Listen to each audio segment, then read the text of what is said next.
Winter had officially arrived, and with it came the darkness. As I flicked the switch, the hum of electricity faded, plunging my house and the neighborhood into a shroud of black. The storm had torn through the power lines like an angry beast, leaving us all vulnerable. I stood on my front porch, bundled up in layers, clutching a blowtorch in one hand and a canister of lighter fluid in the other, my only warmth a fire pit I was determined to ignite. Just as the first flame flickered to life, a fierce voice cut through the cold night air. "What do you think you're doing?" Karen, the self-appointed guardian of our gated community, marched across the yard like a tempest. A power walker armed with regulations and a clipboard, she embodied the kind of neighbor every person dreads. "Open flames are prohibited." "What a nuisance," she continued, her frosty breath even mistier than my own in the biting cold. I paused, annoyed by her timely arrival. But it was her following words that made my blood boil. "Maybe if you'd paid your HOA fees like the rest of us, you wouldn't be in this situation." Ah, but here lies the twist, I thought, a smirk creeping onto my face before I could stop it. She didn't know who I was, the very person who signs off on all electrical permits for our neighborhood. Or maybe she did and simply didn't care. Either way, this was about to take a turn that no one in our lovely community expected. You see, 3 months ago, I inherited this house from my Uncle Dave. He'd paid it off, fought against the HOA, and secured a special exemption. Not only was my property safe from their reach, but my uncle had installed a solar array to boot. It was a haven, a slice of independence among the monotonous cookie-cutter houses that surrounded me. When I first moved in, I thought I'd found peace, a cozy refuge from the chaos of apartment living.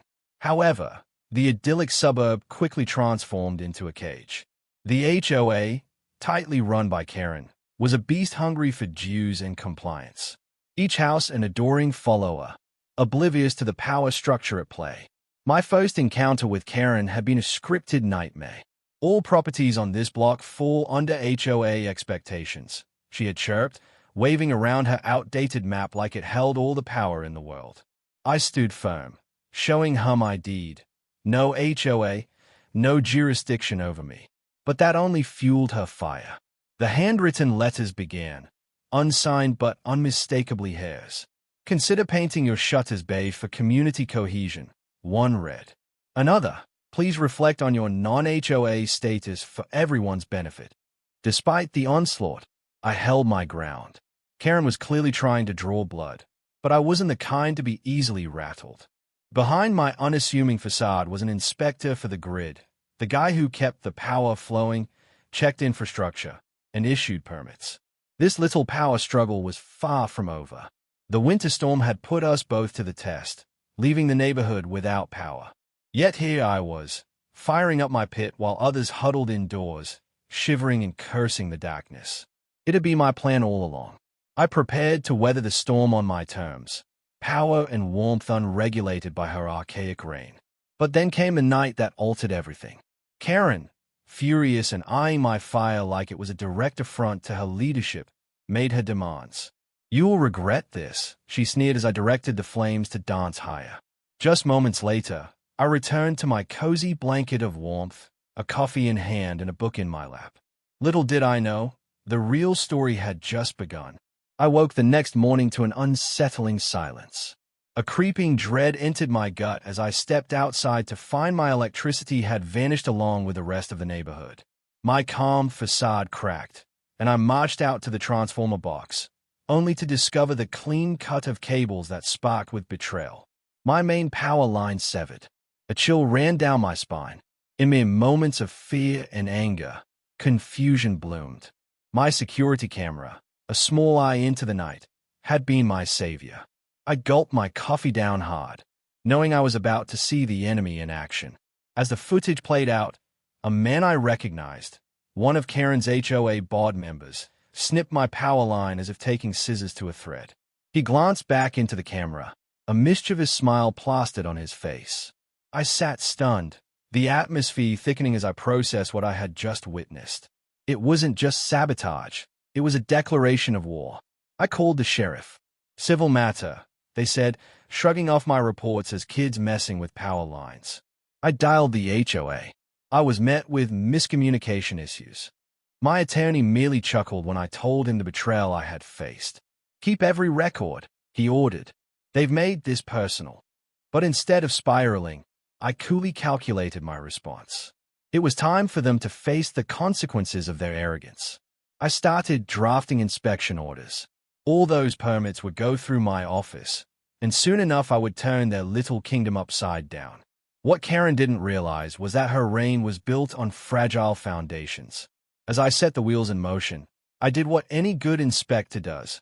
I started taking notes, quietly documenting the violations and the infractions that had gone unchecked for far too long. Little did we both know, the stage was set, and the final act was about to unfold.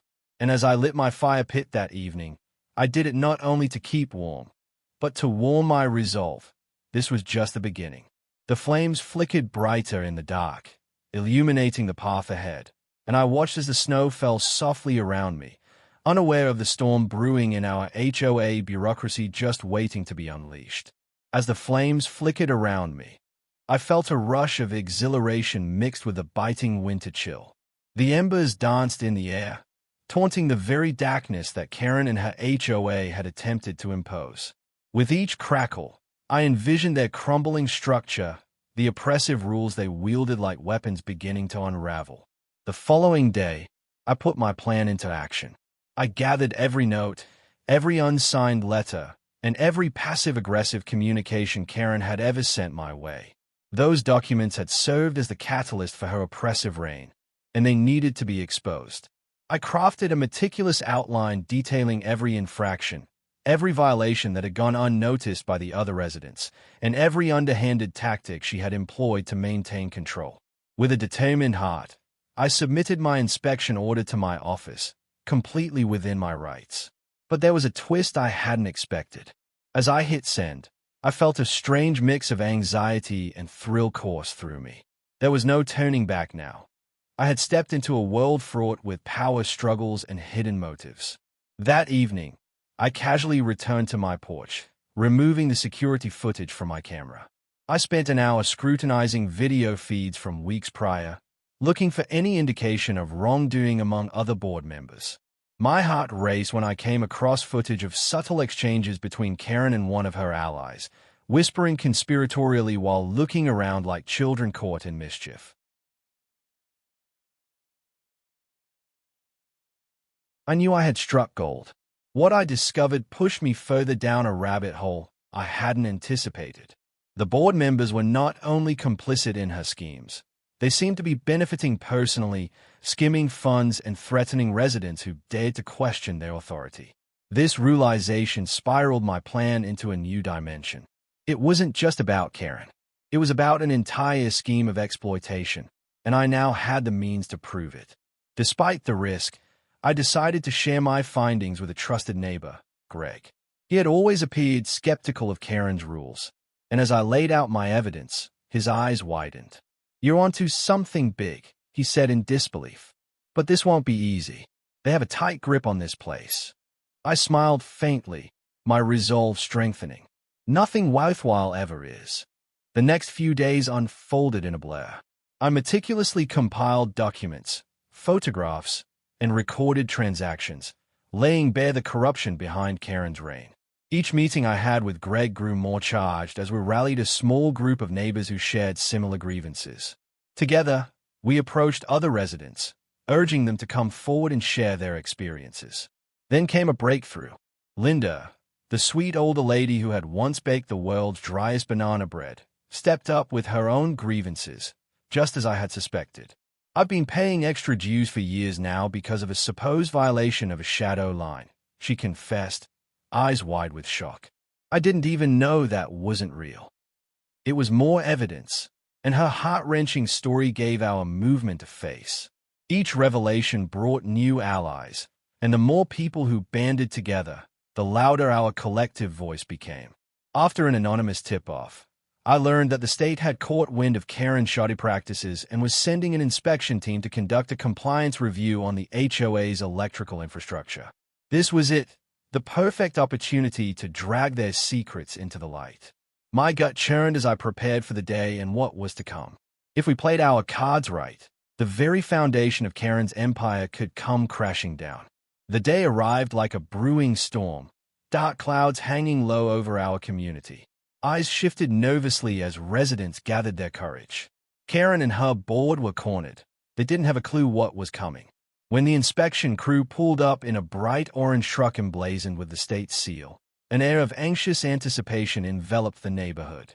Karen's composure faltered, and I could see the panic flicker across her face as she made her way out of her home, right into the lion's den. I stood back, watching as the inspectors walked confidently toward the HOA office. I couldn't help but glance at Karen, a shadow of her former self, visibly shaken and playing with her pearls, a habit of hers when nerves got the better of her. One of the inspectors, a tall man with a badge that gleamed under the overcast sky, raised his hand to knock on the office door. It was just a simple rap, but the sound echoed like thunder through the chilly air. As the door creaked open, I knew the investigation was in full swing. The crew began filing in, and whispers flowed among the gathering crowd. Questions hung heavy in the atmosphere, curses directed at Karen, disbelief about her reign, and hope that this would be our chance for change. I positioned myself toward the rear, my heart hammering, eyeing every interaction. Karen, once so formidable and assured, now appeared small against the backdrop of her own creation as the inspections began. Minutes turned into hours, and skepticism morphed into eager anticipation. What would they uncover? How deep did the corruption run? Finally, I caught a glimpse of an inspector emerging from the office, his brow furrowed in contemplation. He glanced over our gathering, searching faces that mirrored tension and curiosity. Without warning, he approached me, eyes sharp and knowing. "You must be Alex," he said. I nodded, unsure of how he knew my name. "We have quite a situation on our hands. We're going to need you to provide any evidence you have regarding the HOA's dealings." Before I could respond, the crowd exploded with inquiries, eager to understand what was happening. The words poured out, each one feeding the growing fury in our community. With my pulse racing, I recounted the sabotage of my power line, the emails, Karen's strange texts, the footage of the board members cutting corners and lying to residents. The inspector listened intently, pen in hand, scribbling down notes that felt somehow monumental. "Let's keep it quiet for now," he said, glancing toward the HOA office as the tension thickened. "We're mobilizing our team, but you may want to be cautious. These people have influence. They'll not go down without a fight." But I was done being afraid. I could feel a fire igniting inside me that mirrored the flames I lit on my porch weeks ago. No more hiding or submitting to intimidation. As the inspection continued and the crowd swelled with unease, I plotted the next steps, not just against Karen, but against the entire structure she had built, a plan that would hold her and her minions accountable. All I needed was a spark, and I had already kindled a blaze that even the most valiant firefighter could not extinguish. When the sun dipped below the horizon, casting a golden glow over our neighborhood, I stepped forward with renewed purpose. I wouldn't let this chance slip away. The power to change our fate was finally in our grasp, and I was ready to seize it. The atmosphere in the neighborhood crackled with anticipation as the inspection dragged on. While whispers of frustration and confusion spread through the crowd, I couldn't shake the growing sense of obligation that tightened around my chest. I had to take the lead. The inspector's gaze never left me. "Can you gather your neighbors? We might need to organize a formal meeting," he urged, his voice steely yet calm. I nodded, ready to push the boundaries of our newfound unity. With a determined stride, I turned to the gathering crowd.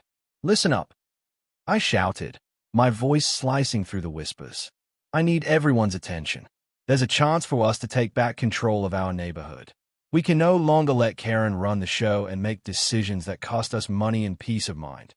The murmurs quieted as faces turned toward me, curiosity mixed with hope. "We're standing on the edge of something big. The inspectors are looking into misconduct, and we have evidence to support our claims against the HOA. But they need to hear our stories and witness our unity."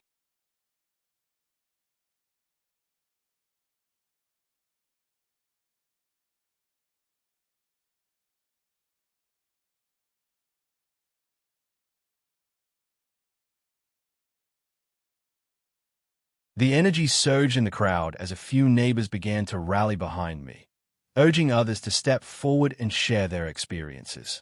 Linda squeezed my hand and smiled, her faith in me glimmering through her nerves. "You can do this, Alex," she whispered, and I felt as if the weight of the neighborhood rested squarely on my shoulders. Just as I began to gather momentum, a figure emerged from the shadows, cutting through my resolve like a knife. It was Karen, her expression now a mixture of rage and desperation. Her hair, usually so perfectly coiffed, was disheveled and wild as she stormed toward us, flanked by a couple of HOA loyalists who wore expressions that mirrored her own disbelief. "This is outrageous," she bellowed, gesturing wildly toward the inspectors. "You're allowing these people to slander my name without proof. I'll take this to the highest authority. You'll regret this, Alex." Undeterred, I took a step toward her. "You're the one who needs to face the consequences, Karen. We're done letting you drown us in intimidation and deceit. It's time for transparency." Her mouth snapped shut, eyes flashing with anger. "You don't understand the power you're meddling with," she shot back, her voice trembling with a mixture of indignation and panic. "You think because you're an inspector, you're somehow above the rules. You've lost your privileges, and this will cost you dearly." The crowd shifted uneasily, but I pressed on, keeping my voice strong. "We're the ones who will decide our fate, not you." A round of murmurs of agreement rippled through the residence. Suddenly, the mood shifted. The inspectors emerged from the HOA office, faces grim and serious. The head inspector, his name tag reading Ramirez, turned toward us, eyes scanning the crowd before settling on Karen. "We need to ask you to step aside. We have matters to investigate," he commanded, his tone brooking no argument. Karen's bravado faltered as fear flashed across her face. "You're making a mistake," she spat. But it was no use. She was outmatched in this moment. As the inspection team delved deeper into the HOA's records, I felt a sense of urgency rising within me. I knew that not only my fate but the fate of the entire neighborhood rested on what we could uncover together. We needed to show them just how much damage Karen had caused. Residents began relaying their experiences to the inspectors, sharing stories of arbitrary fines and unjust rules that had long kept them silent. The more they spoke, the stronger my resolve became. I moved closer to the inspectors, sharing my findings, the footage of the sabotage, and the financial records obtained from the hidden boxes. I felt the warmth of shared determination radiating from the community, a collective unwillingness to back down. It was then that I noticed a shift in expression on Inspector Ramirez's face. A flicker of recognition sparked in his eyes, and he nodded as I detailed my documented evidence. After what felt like an eternity, a hush fell over the crowd as a commotion erupted within the HOA office. Suddenly, Karen burst out, her voice shrill, arms flailing. "This is an invasion of my privacy. You can't do this." But before she could gather her composure, a glimmer of authority flickered in the inspector's eyes. "Actually, we can," he replied. "You've invoked a thorough investigation over potential violations within your HOA. Your association has lost its authority due to the multiple claims against it, and we are here to ensure accountability." The weight of his words hung heavy in the air, each syllable a nail in Karen's coffin. As she sputtered, the inspectors began lining up the violations on a whiteboard outside the office, exposing the rot beneath the facade of her leadership. "Look at this," Karen cried, pointing to the board. "These are baseless accusations. You can't believe them." But the crowd grew restless, eyes narrowing on her as she stumbled over her words, desperately grasping at straws. Then, the unexpected happened. One of the HOA loyalists stepped forward, their gaze hardened. "I used to support you, Karen, but this is too far. This is the last straw. You've been taking advantage of us." Gasps rippled through the crowd, murmurs of agreement swelling around me. "The truth must come out," another neighbor shouted. Empowered by the collective courage surrounding me, I took a step forward, my voice unwavering. "We deserve a neighborhood we can be proud of, a place built on ethics, community respect, and trust. It's time to reclaim our home." The atmosphere thickened, charged with energy, as more neighbors rallied to reveal their own stories, their grievances bubbling to the surface. As if emboldened by the inspector's presence, people bore their hearts, detailing instances of manipulation and excessive fines. I stood watch, heart racing, knowing each confession added weight to the case being built against Karen and her crumbling empire. The tide was turning, but just as I felt a surge of hope, alarm bells rang in my mind. I caught a glimpse of a subtle signal from one of Karen's loyalists, a hurried conversation happening toward the back of the crowd. A plan was forming, and it didn't look good. Suddenly, I felt a hard shove, and the angry crowd parted to reveal Karen, who made her advance, eyes blazing with fury. Her loyalist friends hovered behind her, and I realized they were scheming for a last-ditch effort to salvage their crumbling power. "Enough!" she shrieked, grabbing my shirt and pulling me closer, desperation thick in her voice. "You don't want to go down this road. You think you're right, but you have no idea how deep this goes. I have powerful friends, but I was done being intimidated, and I have the truth on my side." I spat back, meeting her glare with unwavering resolve. Before things could escalate further, Ramirez intervened. "Karen, stand down. This isn't how you regain control." As tension thickened, I could see the cracks in her facade. She was losing her grip. What she didn't know was that the more she fought, the more power she handed to everyone else. The community had gathered, and they were ready to break free. In that moment, everything shifted. With the inspectors backing us and the crowd rallying to expose her, I realized we were on the brink of something monumental. Karen's kingdom was teetering, and every second mattered. We needed to seize our moment, not just for us, but for the future of the neighborhood. "Let's take back what's rightfully ours," I called out, and the roar of agreement that followed drowned out Karen's protests entirely.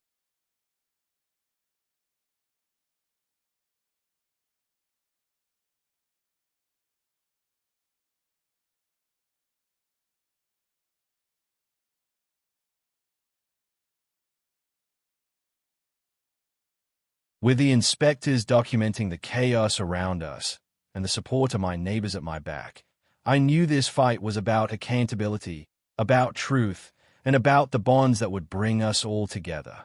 And so, as the confrontation unfolded, fortified by the power of unity, I prepared for the ultimate showdown, not just with Karen but with everything she represented. The air was electric, charged with the tension that had built over years of frustration. My neighbors, once too afraid to speak out, were gathering like clouds on the verge of a storm. With every second, the momentum grew, transforming fear into determination and whispers into unified calls for change. "Let's take back what's rightfully ours," I shouted again, my voice punctuated by the fervent voices echoing around me. The neighborhood had become a hive of energy as everyone turned toward Karen, expecting her to crumble under the mounting pressure. But she wasn't done fighting.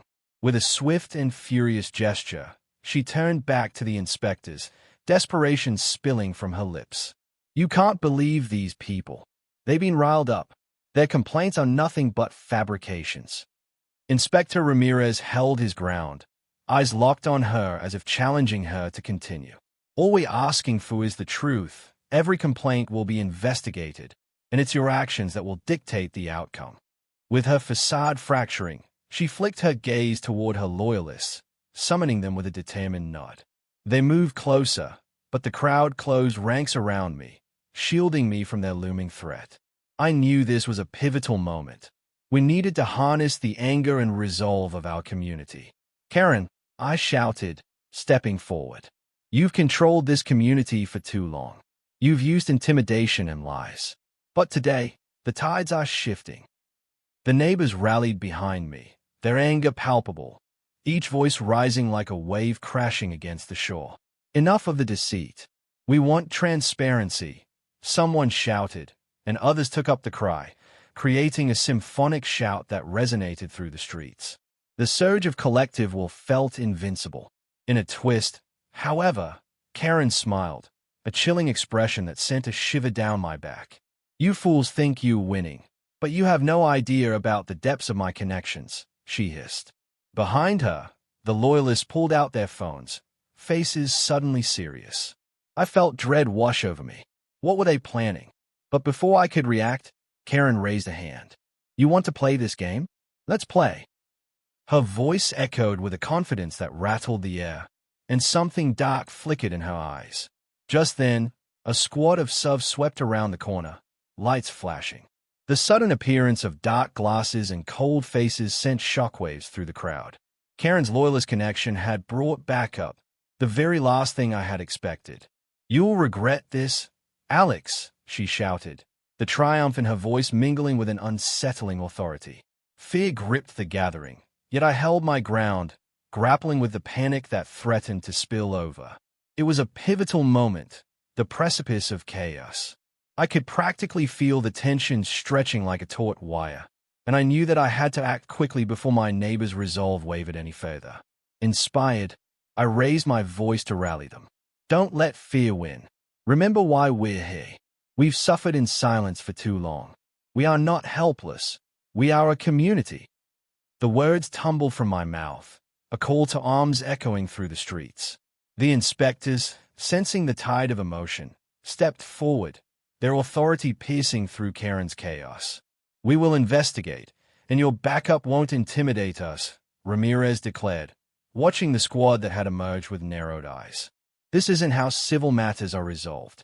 The confusion that crossed Karen's face was a fleeting moment of doubt, and instinctively, I moved closer to the inspectors. I seized my chance. It's corruption. She hasn't just violated HOA rules but the law. We can prove everything. We have documentation. As if the universe aligned, one of the inspectors pulled out a recording device. Let's hear what she's willing to reveal. Then, he stated bluntly, raising an eyebrow. Karen's bravado faltered for just a heartbeat, but she quickly regained her composure. Go ahead. I'm not afraid, she challenged, but there was a tremor in her voice. She knew what was at stake. But then, my neighbor Greg, who had stood quietly observing the chaos unfold, spoke up. We have evidence, Karen. You're not walking away from this without accountability. The crowd echoed his sentiment, building in strength and anger. In a sudden twist, one of the loyalists shouted something under their breath, and a ripple of dread washed over me. I sensed a change, and then, unexpectedly, the air became heavy with uncertainty. It happened all at once. Karen's loyalist pulled out a camera and began snapping pictures. The squad of SUVs, now more explicitly displaying badges, darted toward us, demanding answers. A standoff ignited, and my heart raced as Karen pointed a trembling finger at me. They're criminals. They've colluded. The crowd erupted in uproar, confusion radiating around, and I felt my knees buckle slightly as I took in the chaos. Suddenly, nothing was certain. The inspectors looked uneasy, glancing between the hostile loyalists and the crowd firing accusations. Alex! Linda cried, her voice breaking through the noise. They'll try to turn this on us. We can't give them a chance. The loyalists began moving into the crowd, cameras rolling, and panic ensued. I knew instinctively that I needed to flip the script to turn their game against them. Summoning every ounce of courage, I yelled above the chaos. We stand united. They only have power when we let them intimidate us. Show them that truth will always triumph over lies. That resonated with the crowd, their fear morphing into resolve once more. One by one, they raised their voices in solidarity. United, we stand, they shouted. The embers of confidence were reigniting within our ranks, and I felt the tide of fear turn at my back. Karen's plan to intimidate us had backfired spectacularly, spotlighting just how alienated she was from her own community. With every passing moment, her empire crumbled, the fear in her face barely masked as insects of doubt began to eat away at her confidence. But just as my heart soared, she unleashed a wild card I had not anticipated. You dare come after me? A dangerous smile curled on her lips, her eyes glinting with malice. You think you are prepared for what's coming? Before anything could be processed, she reached into her jacket and pulled out a thick dossier, raising it triumphantly. This isn't just about a HOA. This is a war. You may have rallied your neighbors, but I have friends in high places with all the dirt on each of you." Gasps echoed through the crowd, and a few residents stepped back, uncertainty creeping back in. "Alex," one shouted, glancing at me with terror lining their features. "What's she talking about?"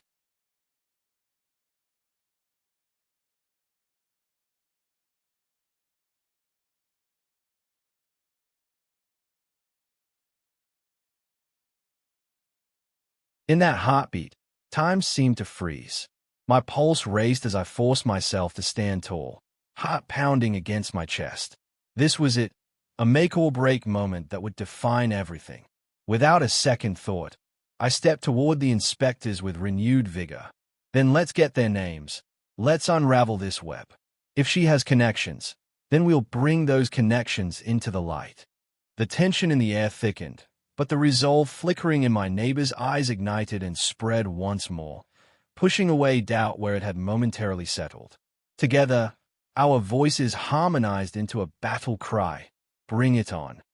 As if the universe shifted, the loyalists hesitated, uncertain now that their figurehead was losing grip. Murmurs spread among them as the crowd began to gather closer, not in fear but in shared defiance. In a split moment, I dared to glance back at Karen, meeting her eyes directly. A shroud of uncertainty washed over her fury, and I could almost see the gears turning in her mind as her empire threatened to unravel before her. But just as I thought we could turn the tide, one of her loyalists, sensing the dwindling power of their leader, suddenly turned against her. "No more. We won't back you any longer, Karen. This is wrong." The world tilted again, shock vibrating through the ranks of loyalists. Another stepped forward, their eyes blazing. "We won't be your pawns anymore." In that instant, everything changed. The community's brilliant colors shone brighter than ever before, shattering the shadows of corruption. With each loyalist now peeling away, Karen's strength disintegrated, the fear in her once commanding stance now replaced with desperation. When the thunderous applause erupted from my neighbors, I raised my hands to quiet them. This isn't finished. This is just the beginning of reclaiming our community. They've tried to intimidate us for too long, and it's finally time to take charge. And at that moment, I realized this was more than a fight against the HOA or even about Karen. It was a fight for our voice, our rights, our home. As the night began to fade into dawn, something deep within me ignited, a promise that we would not stand down. This chapter may have been closing, but the journey was just beginning. But just as I turned back to the crowd, something caught my eye, a glimmering flash from one of the SUVs parked nearby. Karen's loyalist had not only turned against her, he had something in his hands that appeared critical. In a swift movement filled with uncertain urgency, he opened the door of the vehicle and pulled something out before disappearing behind the crowd. "Wait!" I called out, but it was too late. The loyalist's shout cut through the air. "This time, the truth will rise from the ashes of deceit." With that, I felt the ground shift as the unmistakable sound of a camera shutter clicked louder than my own racing heart. I knew, in that moment, the fight wasn't over. It would not only be for our community, but for everything concealed beneath layers of fear and lies. What would that revelation mean for us? And what had he uncovered? As the dawnlight broke over the horizon, illuminating our gathering, I took a deep breath, apprehensive but hopeful. We stood on the edge of a monumental change, and nothing could prepare us for what lay ahead, except the promise that the truth would finally be unveiled.